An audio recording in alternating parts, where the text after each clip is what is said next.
Dear Max FM. Dear Max FM with DJ Chili. Sobrang sakit at walang mapaglagyan dahil sa pagpanaw ng mahal ko sa buhay. Kahit na hindi mo kadugo, itinuring kang anak.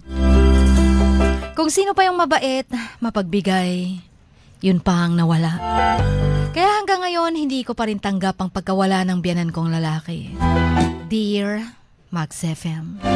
Pasensya na po at alam ko nakukulitan na po kayo sa akin. Pero wala na po akong magagawa at tanging dito na lang ang ipapadala ko. Or hanggang dito na lang. Paulit-ulit yung problema ko sa mga kapatid ng mister ko. Grabe na po kasi sila. Sobra-sobra na talaga sila. Kahit wala naman akong kasalanan. By the way, sa mga nakikinig, nanonood sa live nyo, heto na naman ako. Jen ng Coronadal. Ito na po yung karugtong ng sulat ko nun. Humihingi ako ng paumanhin sa nakukulitan sa akin. Hindi ko na po kasi talaga kaya. Surrender na talaga ako. Ganito po kasi yun. Last night noon ng biyanan kong lalaki. Siyempre po, lahat ng mga anak niya, mga manugang, kamag-anak ng biyanan kong lalaki, nagbigay ng testimony. Nagpasalamat sa mga kabutihan niya nung buhay pa siya. At grabe talaga yung naramdaman kong hiya. Ako na yung last sanang mag-testimony. Tinawag na yung pangalan ko. Pero ayoko, kasi mahiyain ako. Hindi ako sanay sa harapan ng maraming tao. Kaya umayaw ako. Pero yung dalawa kong hipag, pinahiya ako. Tsaka sabay sigaw. Ayaw niya daw, di naman niya mahal si tatay. Sayang yung oras. Bigay niyo na lang sa iba. Yung time na yun, halos matunaw ako sa hiya. Kung hindi ko mahal ang biyanan ko, hindi ko sana siya inalagaan. Yung time na yon, nasa tabi ko si auntie at kapatid ko. Kakarating lang nila. Galing Colombia, Sultan Kudarat. Dinig-dinig nila, dinig na dinig at kitang-kita nila kung paano ako pinahiya. Umiyak talaga ako, Chin. Hindi ko na napigilan pa. Hindi man lang nila na iniisip na ilang gabi na akong nagpupuyat. Tumutulong sa pagsiserve sa mga sumusugal. Or nagsusugal. Mga hugasin, napakarami. Ako yung gumagawa. At tinitingnan lang nila ako. Pero hindi ko sila kayang sumbatan. Inayaan ko na lang. Iniisip na nakaburol pa yung biyanan ko. Kaya nang ibabaw ang respeto ko. Pero dahil sa pagpapahiyang yun, nagalit si auntie at kapatid ko. Bakit daw nila ako pinahiya? Sabi ko naman, hayaan na.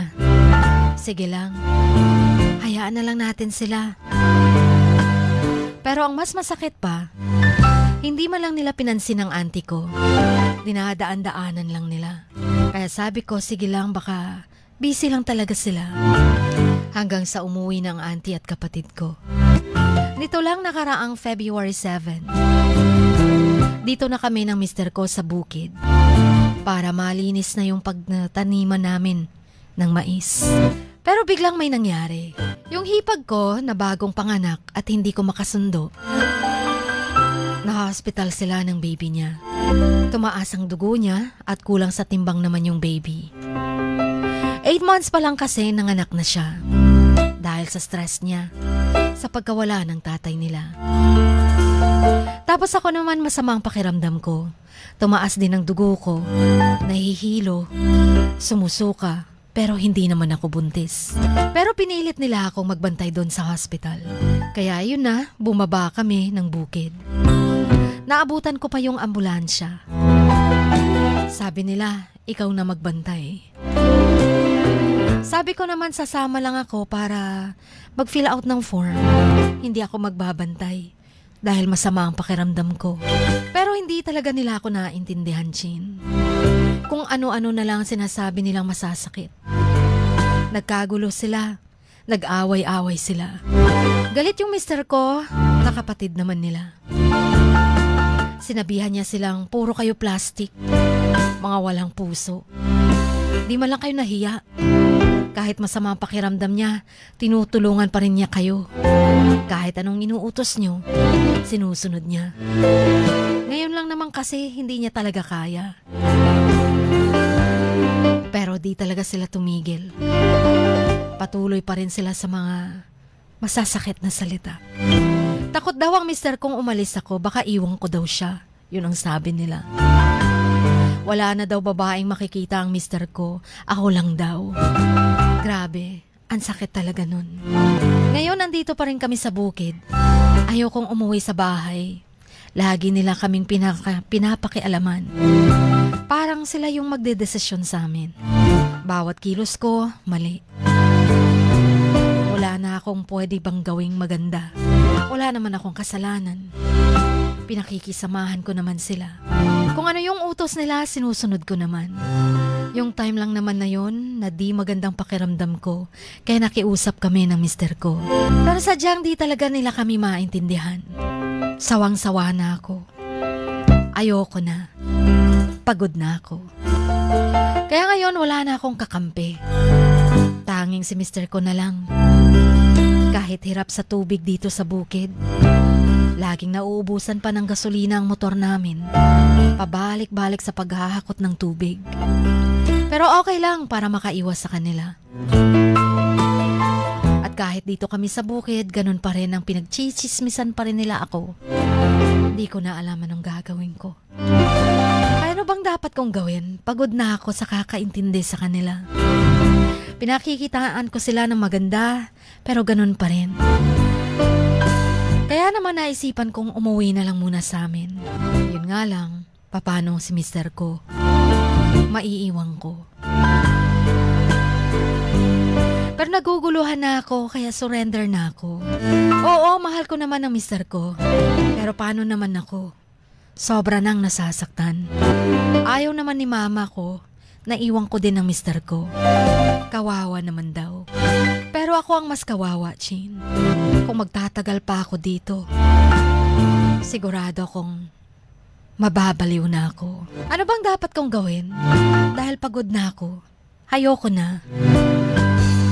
Hihintayin ko po ang mga payo ninyo at ng mga tagapakinig. Hanggang dito na lamang. At maraming salamat. God bless your program. Ang inyong kamaks. Nagmamahal. Chen.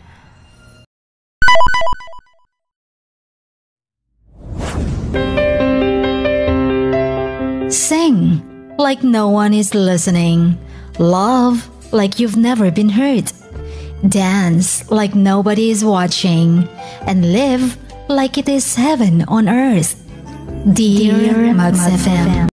Dear Max FM with DJ Chini. Samahan si DJ Chini tuwing 1:00 hanggang 3:00 ng hapon, Lunes hanggang Biyernes sa Dear Max FM. Dear Max FM with DJ Chini. Ipadala na ang sarili niyong kwento, matuto ng leksyon at gawin itong inspirasyon. Dear Max FM with DJ Chini.